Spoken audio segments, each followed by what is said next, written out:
Hi guys, this is CryptoDime from altcoinpinoy.com at sa araw na ito, ang pag-uusapan natin ay ang yield farming. Bisitahin natin ang warp zone ng cryptocurrency world, ang decentralized finance, kung saan maaari kang kumita ng 4,000% or higit pa na yield or interest pag nag-participate ka sa yield farming. It sounds too good to be true, pero alamin natin ang totoo. Sa traditional finance, 1% to 6% interest per year ay malaki na. Pero sa decentralized finance, makakakita ka ng 500%, 200% interest, mind-blowing. Dinaig pa yung mga high-yield investment program ng mga scam. Pero do you think DeFi or yield farming is a scam? Well, kapag lumawak na ang pag-unawa nyo sa DeFi at yield farming, tsaka nyo palang masasagot kung ito ay scam or hindi. Hindi nyo pwedeng ikumpara ang proseso ng traditional finance sa decentralized finance. It's totally different arena. Anyway, ang yield farming ay isa lamang parte ng DeFi. Okay? Kasi minsan nagkakaroon ng misconception na kiki-DeFi, wala namang alam sa DeFi.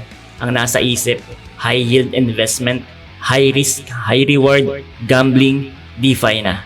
At hindi rin nila alam na ang Bitcoin ay DeFi. Nakikita nyo ba ito sa DeFiPulse.com, Bitcoin Lightning Network sa DeFi Payments Protocol? Marami ang hindi nakakaalam niyan. And that is the purpose of this video, to explain what is yield farming. Kasi marami din na nagtatanong nito. Kung wala ka pang idea about DeFi, na ginawa akong video about decentralized finance into this channel, mas mainam kung papanoodin mo muna ito. Anyway, ang yield farming ang pinakapopular ngayon sa cryptocurrency world para sa pagkakakitaan ng pera. In this video, ipapaliwanag ko sa inyo ang basic idea ng yield farming at saan ito nagsimula. Ito yung instruction kung paano gawin yung yield farming. Nagkalat ito sa crypto Twitter, pero napaka-komplikado nito. Kahit mga veterano na sa crypto, nahihirapan i-follow yan. Paano pa kaya yung mga ordinaryong tao lang?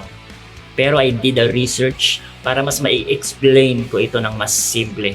Napaka-complex kasi talaga ng proseso ng yield farming kasi bago lang ito and part of an experiment sa decentralized finance protocol. High risk, high reward game. Pero sino-sino lang ba talaga ang pwede mag-participate dito? Kahit sino naman. Pero kung newbie ka lang sa cryptocurrency world, well, medyo mahihirapan ka. Ang mga nagpa-participate kasi dito ay yung mga taong malalim ang pagkakaunawa sa DeFi. Yung proseso ng lending, borrowing, collateral, slippage, at madami pang iba ang kailangan pag-aralan. At saka kailangan mo dito ng pera, hindi barya. Okay? I will explain it later. Sa decentralized finance, ang pinakapopular na protocol ay ang lending. Punta tayo sa DeFiPulse.com ulit. Then click natin si Compound para mapunta tayo sa website mismo ng Compound. Pero hindi pa ito yung yield farming guys. Ang pinapaliwanag ko pa lang ay kung paano yung proseso para kumita ng interest sa Compound. Kasi dito naman nabuo yung idea ng yield farming. Dito sa website ng Compound Finance na nakikita nyo, click lang natin yung app at kailangan lang natin i-connect yung wallet. Ang pipindutin nyo lang itong connect wallet, then lalabas na yung options. Normally, ang ginagamit ng karamihan dito ay ang MetaMask. So for this tutorial, i-connect ko yung MetaMask wallet ko. Ayan, may kaunting barya. Binili ko na kasi ng shitcoin yung laman nito. Anyway, napakadali lang gamitin ng MetaMask. Now, I am connected. Ano ang gagawin natin?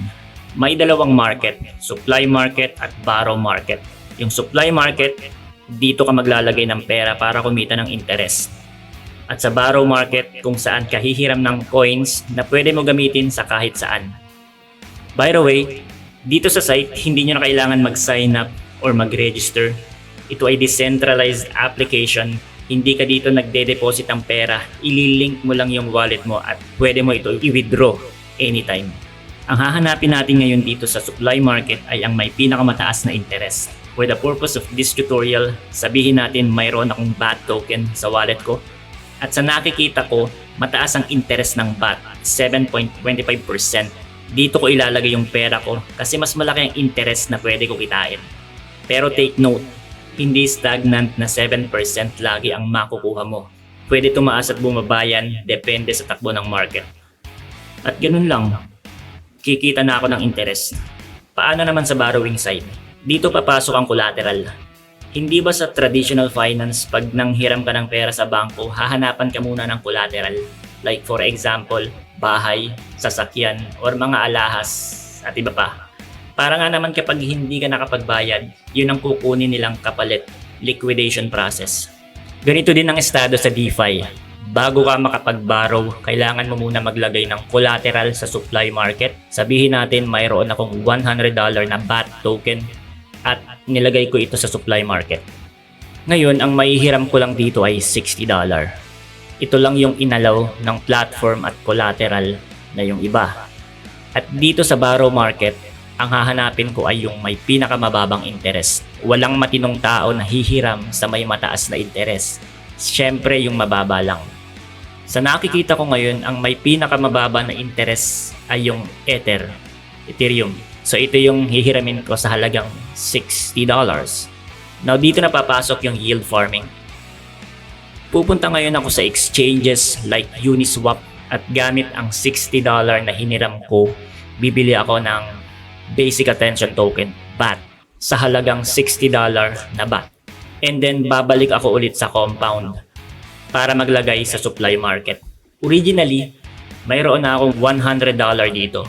Pero dahil maglalagay ulit ako sa supply market, magiging $160 na ito.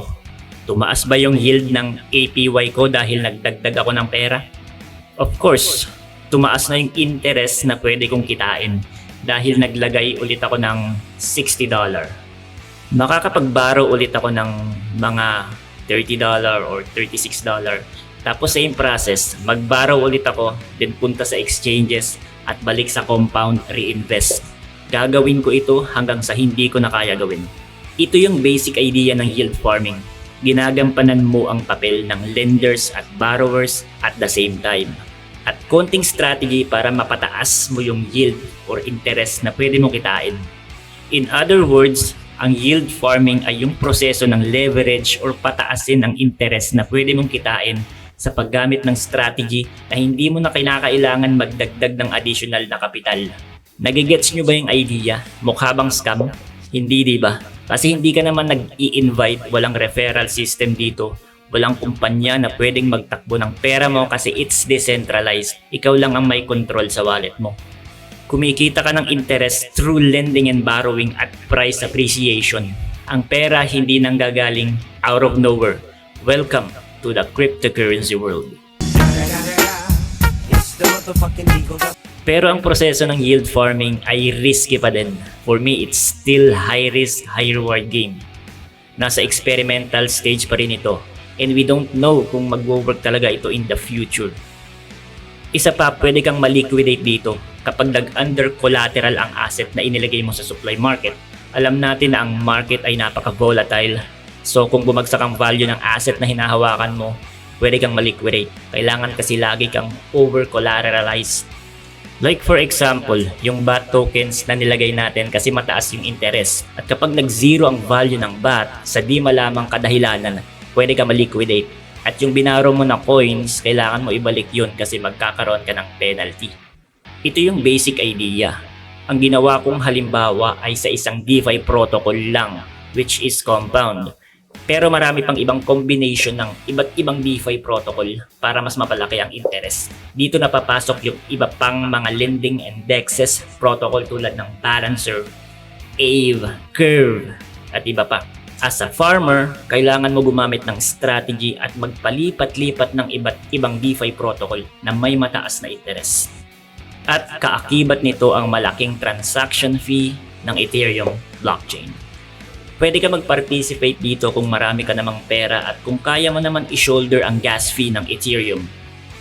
Pero marami nang lumabas ngayon na mas pinadiling version ng yield farming tulad ng YFI, Yearn.Finance, simplified version para sa mga ordinaryong investor at hindi kayang gawin ang komplikadong pamamaraan ng yield farming. I will try to create a review about YFI. Napaka-interesting din kasi ng pagkaka-create dito at marami nang gumaya at nagsisunuran. Speaking of ginaya, mayroon na rin palang yield farming sa Tron. Kung gusto nyo talaga itry ang yield farming at mababa lang ang transaction fee, then Tron is the answer. Hindi ko pa na-try ang yield farming guys. Kontento pa naman ako sa trading. This video is for educational purpose only. I don't recommend na mag-yield farming kayo. Pero kung kaya nyo naman at may sapat na pera kayo, then you can participate on this experiment of decentralized finance. Alright, that's it for today. Kung may natutunan kayo, hit like and subscribe on this channel kasi marami pa tayong ilalabas na video about cryptocurrency and trading.